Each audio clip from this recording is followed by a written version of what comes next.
What's up, Foundation? What's up, YouTube? Man, it's me, your big partner, Cartoon53. Man, I'm back again. Man, sorry about not making a video yesterday. I was tired. Caught up with me. Had to go to Atlanta for my anniversary. Me and my wife had to go do some things. But anyway, yeah, I'm back though. Man, listen, let's get right down to it. This video right here, man, is what you might want to call a tutorial.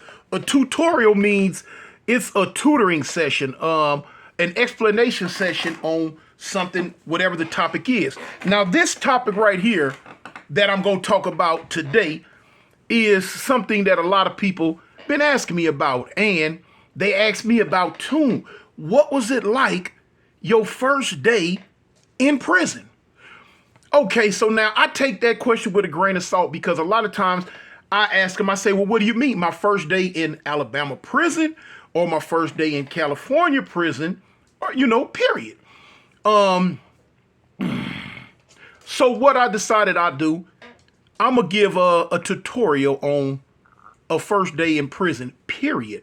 It's a lot of misconceptions on what a first day in prison is. Now you got to look at, okay, the first day in prison for a lot of people are a certain type way, and it's a lot of ways for other people, other ways. You know what I'm saying? It's different. It depends on the individual, because you have people that's going to prison for the first time that are affiliated with gangs or non-affiliated with gangs. The first day experience is going to be totally different, depending on, who you are, where you're from, what you're about. A person who is affiliated, first day in prison really not going to be that hard. It's really not going to be a lot unless they just doing some gang goofy stuff. You know what I'm saying? Because they going to get up in there, whether they Crip, Blood, they going to get up there, they going to go with their people. As soon as they come through, dude's going to be like, what are you? Okay, I'm this, I'm that. Oh, y'all over there. Oh, okay, you what? Okay, y'all over there. And that's how that goes. You go over there with your people, hey, what's up, homie? Hey, I'm such and such. I'm from such and such. And there it goes.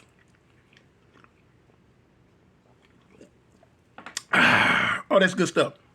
No, it's not water. No, it's not soda. It's sparkling water. I drank sparkling plain water. That's what I drink. I love that sparkling water, but I love water, period. But that sparkling water, oh man, it just do something to me. It's like cheating to me. It's like drinking a soda without the sugar,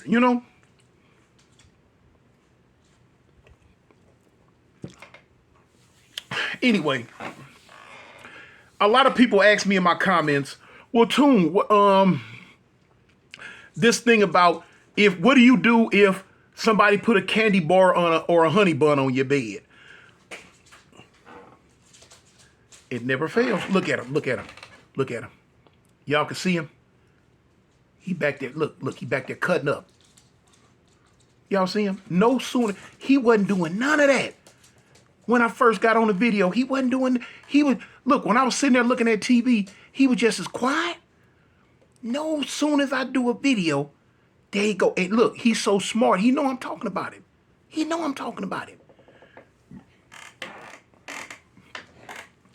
down there. Anyway, y'all seen him in the background though, cutting the food. Anyway, listen, that's BS. Listen to me, youngsters. Because 9 times out of 10, it's going to be youngsters that's first going in there. Ain't nobody putting no candy bars on no beds. Ain't nobody putting no honey buns on no beds. That's something that might have been done back in the 1960s or early 70s or something. You know what I'm saying? I've been coming to jail for the last, I got almost 40 years of behind bars experience up under my belt. And I've been to almost 30-some different prisons in the United States. I have never seen that. Now, when I first came through prison, through the reception center in Alabama, they had a video out talking about don't accept this. Now, they'll tell you don't accept this, don't accept that. If you find this on your bed, blah, blah, blah, blah, blah. Okay, cool, whatever. I've never seen nobody put no candy bar, no honey buns, no chips, cigarette. I ain't never seen that. You know what I'm saying? That's, to me, that's some fantasy world type stuff. Um, I'm gonna speak on people that are coming to prison for the first time that are not involved in gang activity, because you people are the ones that will experience a little bit more than dudes that are coming in for the first time that are gang related. You know what I'm saying? Because they got their gang behind them. They got whatever they representing behind them. Y'all coming in that are not a part of anything, just coming in because you did something on the streets, okay, you probably will be subject to a little bit more, you know what I'm saying? But at the end of the day, if you black, the blacks gonna rally behind you. You white, the whites, Mexicans, the Mexicans, others, the others. You know what I'm saying? Whether you are affiliated or not. And as long as you do not come in with that, with them cases on them children. Now you come in with a case on some on children, you know, hey, it's pretty much a rap city chick, especially coming into California prison. Now, you know, I don't know how strict other states are on that right there, but now California is serious about that. But you gonna come through now. A lot of you gonna, when you in the county jail fighting your case, you gonna be fighting your case. When it looks like, you know what I'm saying, you know you're gonna be found guilty. You probably been found guilty. You got your time. It's gonna be a lot of brothers in there that have been to prison before. It's always gonna be, no matter where you at, it's always gonna be somebody in there that been to prison before. He might be a little bit older than everybody else. And he gonna give you the experiences, what he went through. He gonna tell you what it was like, what was going on. You know, you do this, you do that, you do this, you do that. A lot of times they gonna give you good information, but now sometimes they gonna give you a crock of BS, because they're going to try to paint a picture of themselves being Superman, when in all actuality they might have been in there and been gay. You know what I'm saying? Or they might have been in there getting kicked in their behind, getting their stuff took. But now they back down in the county. They got out. Now they caught another case. They're in the county jail playing Superman, playing tough. Y'all ain't going to be able to tell till you see him again behind walls. Like, hey, he got on a dress. Wait a minute. He was tough in the county. You know what I'm saying? But anyway, so it's going to be, and it's always going to be more than one. So you can listen to what they saying, and they going to give you some hipping, some schooling. Your first stop is not going to be the prison that you're going to do time in. Your first stop is going to be what you call receiving. Each state has their own receiving unit. You know, receiving is where you go, and you find out your points. You meet your counselor. They gonna tally up your points. You know what I'm saying? Your history. If you've been, now you ain't gonna have no history, but your history from the county jail probably. Your history from the streets, if you've been arrested before and just ain't never did no time, whatever type of points your case carry, it's a lot of different things going to be tallied up and added up. That's going to dictate what level of prison that you going to. So you're going to go through that. But now when you hit whatever block that you're going to, or whatever dorm that you're going to, that is your first day in prison.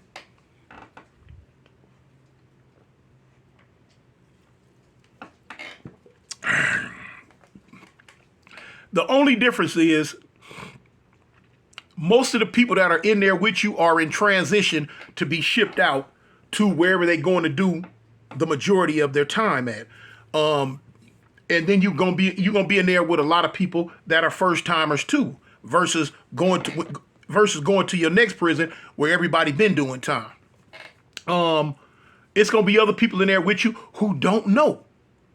You know what I'm saying? They winging it like you winging it. You know what I'm saying? So, you know, you gonna automatically get in where you fit in. That's human nature. You gonna see those are gangbangers over there. Those are the Muslims over there. Those are the 5%ers over here. Those are the this over there. The that. Each group gonna be wherever they gonna be at. You know what I'm saying? No matter what race, creed, or color. You being a non-affiliate, you're going to squeeze in with the non-affiliates. You know what I'm saying? And they gonna let you know that, okay, hey, homie, you know, you a civilian, man. Y'all over there, you know. Boom. And, you know, you get in where you fit in at. You can try to stay to yourself and be a loner. And just like, well, look, homie, I ain't mess with nobody. I ain't finna do none of that. I just want to do my time, and I'm going to go home. Okay, you got family members on the street that's in your ear, mothers, sisters, girlfriends, children, whatever. They gonna be in your ear. Uh, just baby, go in there and just do your time. Don't fool with nobody. Don't get into no trouble and come home. You get in trouble, you gonna catch extra time and you gonna do this and do that. Just don't get into nothing, please, and come home. We miss you. We love you. True enough, your family miss you. They love you, and they want you to come home. But all that going in there with that type of mentality, you can throw that out the window, homie. Quick, fast, in a hurry. That's some BS. If you walk up in there with the mentality, oh, I'm not fooling with nobody, I'm just minding my business and want everybody to leave me alone and I want to go home, you have just made yourself a target. Yeah, you have just made yourself a target. For one, people gonna notice that. If you try to seclude yourself from everyone, even people within your own race gonna notice it. They gonna like, man, what's up? Because they gonna approach you about it. Man, well, what's up, man? You know, woo, woo, woo. You know, be sociable. But now if you think that, okay, because you minding your business, that you're not gonna get into nothing, you sadly mistaken, because you can mind your business all day long. That does not mean the next man is going to mind his business. Just because you minding your business, that don't mean that he not gonna come get in your business and try to mind your business too.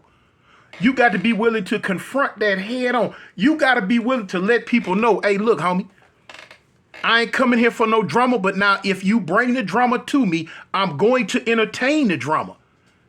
Because dudes in prison are predators. They can smell fear. Not only can they smell it, they can see it, but they can smell it on you. Oh, you look like a victim because of the way you carrying yourself. So look, I know your family wants you to come home, but your family ain't in there with you, homie. You in there. You have to go in there and do whatever you have to do to make sure that you can make it home to your family the same way you came in. You want to go home the same way. Because it's a lot of people that came in there a certain type way and went home a whole different way, if you know what I mean. So yeah, don't come in there with that mamby-pamby, I'm going to leave y'all alone, will you please leave me alone? Because now everybody in there is not going to leave you alone. You better adopt the attitude, listen, if you don't want to leave me alone, I'm going to make you leave me alone. And it is what it is. It's not promised just because you go in there with this amount of years that all you going to do is this amount of years. No, homie. Now you can do that if you want, but now if you want to go in there and just be a punching bag victim, no, homie, you got to be ready to show up and show out. And you're going to have to let people know this. I'm not saying go in there hooping and hollering, beating your chest, acting a fool. But what I'm telling you is, man, look, the first time drama come your way, you need to handle that accordingly because everybody's watching. The new man on the totem pole, everybody's watching. If a person talk to you a certain type way and you accept it, the people are watching and they putting it on their mental. Oh man, this fool right here, buster. You know what I'm saying? I can't wait till he catch though, you know? Or I can't wait till he do this. Get him a Super 2 radio or TV or something. I got to have that. You know what I'm saying? Cause you let Mickey Mouse talk to you nasty. Now you got the rest of the 7 dwarves over here want to talk to you nasty and do something to you nasty. You know? So look, don't think that is a given right that you can go in there and just do your time and don't think nothing gonna come your way just because you done turned it to a house mouse and want to get in the corner. Don't do that. Now, look, people ask me about dropping this. Ain't no such thing as drop no soap. None of that. You know what I'm saying? Now, like I say, different states got different ways. A lot of the ways I'm speaking on are California ways, man. Ain't nobody tripping on you dropping no soap in no shower and doing none of that. Now, they got too many race wars, gang wars, and other type of political stuff going on to worry about if you bending over getting some soap, man. That's some make-believe weird mess. Now, of course, with me doing time out here in Alabama, Alabama's a different type animal. They are not as political as California. And they are more freakier in Alabama prisons than they are in a California prison. And you do have a lot of dudes running around the Alabama system on some predator type get down. You know what I'm saying? I'm talking about creeped out predator type stuff. And so, you got to watch all of that, homie. But a lot of times, man, when you see in this day and age, I ain't speaking on years and years and years ago, but in this day and age, you see dudes, man, that turned into fruit cups. It's because they came in as a fruit cup and was playing tough, and now they've been in here long enough to realize, oh, I can let my hair down and be who I am, and they come on out the closet. Or they come in and they get curious and they decide they want to become a fruit cup. All that drawing down on you at knife point and taking your manhood from you and all that. No. Dudes getting talked out of their diawilicus nowadays. Straight up talked out of it. Ain't nobody got to take it from them. Ain't nobody got to threaten them. No. They done got hooked on them drugs. They done got hooked on whatever type vice that's going on within the prison. And now they decide, okay, well, look, I got to do something where I can get what I need and what I want. Ain't nobody sending me nothing. Okay, well, let me go ahead and put this skirt on because I see my milkshake and bring all the boys to the yard. And they just go that route. You know what I'm saying? Without nobody, taking it, none of that. They get, dudes getting their ear and talking. Hey, if you, okay, let's try it. Don't tell nobody. And there it go. So, that's how that goes.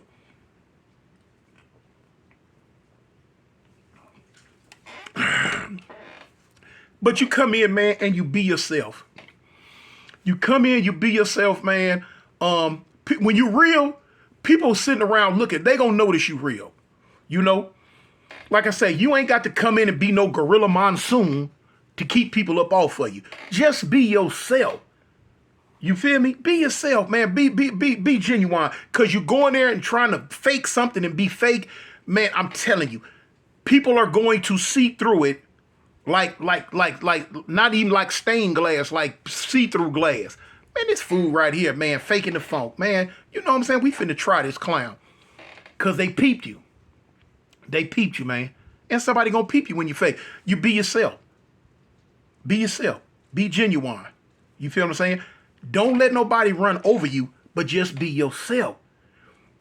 Now, like I say, 9 times out of 10, eventually drama will come your way. It's gonna come your way, man. Drama will come your way. But when it does, you handle it. If you curl your tail up and flap your ears back, then you're going to be treated as such. But now you let that hair on your back stand up and you show them teeth and be ready to bite. Then people going to know, okay, he'll get down for his grits and gravy. And that's how that is, man. You come in, whether you go into a day room or whether you go into a cell. You know what I'm saying? You're going to put your stuff up. Always be respectful. Always be respectful. You know what I'm saying? You got to give respect to get respect. And if you giving respect and a person is disrespecting you, then you handle it.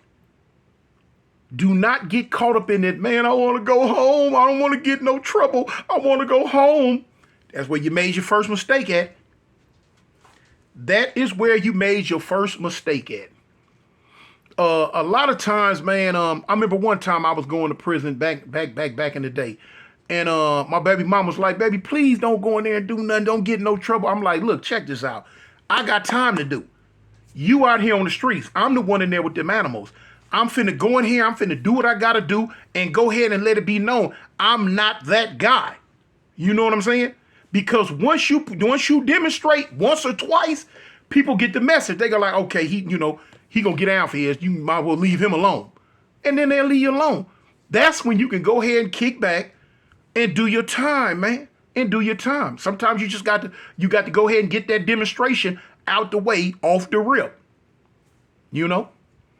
Not like I say, I'm not advocating for you to go in there and just, find you somebody and take off on them just to show you tough. No. Be yourself. But when the drama comes your way, you need to handle it accordingly. Straight up. Straight up. Be honest. And when I say honest, don't go to playing games with folks' money. Don't go to playing games with folks' property. None of that. You know what I'm saying? You got people in there that's gonna do it. But now a lot of times, them same people, they don't care nothing about going home. They in it to win it. They in it for the long haul. Don't care nothing about themselves, nor you neither. And they willing to rob, steal, or kill while they up in there. That's just them. Not a time them be the people ain't got nothing worth going home to, or they not going home. You got to know who who you dealing with. And I'm gonna tell you now, when you meet people, when people come up to you and go to talking to you, and you meet them, you meeting the mask. Off the rip, you gonna meet they mask. Now, everyone has a mask. Everyone wants to, be seen in a good light. Everybody, want to put their best foot forward. Not saying that they fake. It's just they putting the extras on it because they want you to look at them in a certain type way. The mask. Now, if you deal with a person, I tell you all the time, if you deal with people long enough, eventually the mask that you initially met from the beginning is going to slip. When the mask slips, if who you see behind that mask is not somebody that's conducive to your program or somebody that you want to deal with, you need to leave them alone. Now, a lot of times, sometimes people mask slip, but the person they are behind the mask, they still cool. They still cool. They might be silver instead of gold. They presented themselves as gold, but when the mask slip, you'll see, okay, he ain't gold, but he's silver. He's still good, But now when that mask slip and you see, no, he ain't gold, he bronze, and you keep messing with him, when they turn around and bite you, it ain't nobody's fault but yours, because you peeped that this dude right here is not who he claimed to be. He's not what he said he was, and he's crafty, he's shiesty, and he bought that BS. And you keep fooling with him. When it go wrong, don't blame nobody but yourself, because you're supposed to been left him alone. You're supposed to been let him know, hey, homie, I'm cool on you. I'm cool. You know what I'm saying? Hey, I'm cool. I'm gonna just do something different. And go on about your way and have a nice day. That's how you do that, man. That's how you do that. A lot of dudes gonna come in, they gonna get them one or two Ace Boon Coon partners. Now I'm speaking to the non-affiliates, because everything I'm saying will resonate with y'all. A lot of people come in, they get them, a couple of Ace Boon Coon partners, they tuck them under the arm like right guard. And they rock out they whole time with them if they can, They build a bond. Hey, homie, if you ride, I ride. If I ride, you ride. A lot of times that's how I go. But what I'm saying, make sure that the person that you building that bond with is worthy of your friendship.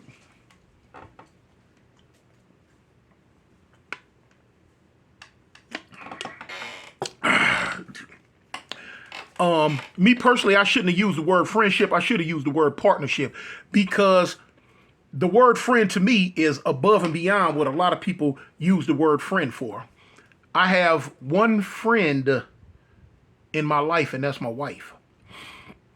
My other friend passed away, and that was Crazy Ray. Not saying that I don't have a lot of close partners. I do. I got a lot of close partners. But as far a partner and a friend are two different things to me, and they are oceans apart. They are oceans apart. My wife is my friend. Anybody else is my partner. But anyway, I hope, I'm finna end this video. I hope the tutorial I just gave you was enlightening and you can get something from it, I was thinking about I should do a part 2. If you want me to do a part 2 to this, let's leave it in the comments, man. But in the meantime, in between time, man, it's me, your big partner, Cartoon 53. I'm out. Peace.